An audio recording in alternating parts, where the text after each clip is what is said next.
في شمال المغرب على شواطئ البحر المتوسط في مدينتين بيعيشوا حالة غريبة جدا. مدينتين موجودين جوه الأراضي المغربية لكن تابعين لدولة أوروبية وهي أسبانيا. احنا بنتكلم عن قضية سبتة ومليلة، المدينتين اللي المغاربة بيعتبروهم أراضي محتلة، في نفس الوقت أسبانيا بتعتبرهم جزء من أراضيها. في فيديو النهاردة هنعرف القصة كلها، ازاي احتلتهم أسبانيا وإيه اللي حصل على مدار السنين اللي فاتت، وليه لحد النهاردة لسه في صراع حواليهم، وهل ممكن في يوم يرجعوا للمغرب ولا لأ. ما تنساش اللايك والسبسكرايب يا حبيب قلبي، وانزل بالانترو.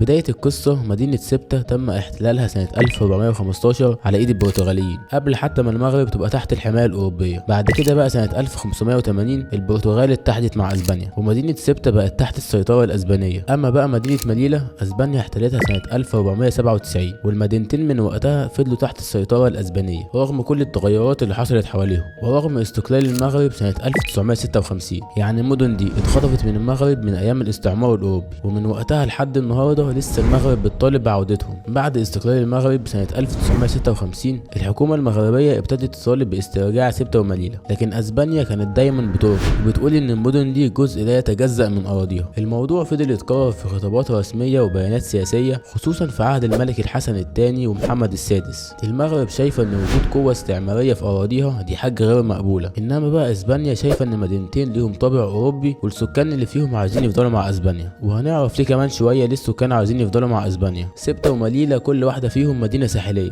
وعدد السكان فيهم هم الاتنين مجتمعين حوالي 170 ألف نسمة، وفيهم جاليات مسلمة كبيرة من أصول مغربية لكن أغلبهم معاهم الجنسية الأسبانية. ونسبة الأسبان في سبتة ومليلة حوالي 60% من السكان، وبكده نسبة الأسبان أكتر من المغاربة، فعشان كده أغلب الناس اللي في سبتة ومليلة عايزين يفضلوا مع اسبانيا. المدينتين تحت الحكم الأسباني وبينطبق عليهم القوانين الأوروبية كأنك في اسبانيا بالظبط. الوضع الحالي بقى ماشي ازاي؟ التوتر زاد أكتر في السنين الأخيرة، خصوصا بعد ما اسبانيا سمحت بدخول ابراهيم غالي، وابراهيم غالي ده زعيم جبهة البوليساريو اللي بتطالب باستقلال الصحراء الغربية عن المغرب عشان يتعالج من كورونا بمستشفى في اسبانيا من غير ما اسبانيا تبلغ المغرب، والكلام ده كان سنة 2021. المغرب لما عرفت خففت الرقابة على الهجرة وحصل تدفق كبير في مهاجرين غير شرعيين لمدينة مليلة، طبعا اسبانيا اتضايقت واتهمت المغرب بانها بتستخدم الهجرة كورقة ضغط على اسبانيا. على العموم في السياسة مفيش حاجة بريئة، كل حاجة ممكن تبقى وسيلة ضغط حتى المهاجرين. ايه بقى الموقف الدولي والقانوني؟ من ناحيه القانون الدولي الامم المتحده مش بتعترف بسياده اسبانيا الكامله على سبتة ومليلة، لكن برضه مفيش قرار واضح يجبرها انها ترجعهم للمغرب. بعض الخبراء بيقارنوا بين سبتة ومليلة اللي هم في المغرب بس تابعين لاسبانيا بمنطقه جبل طارق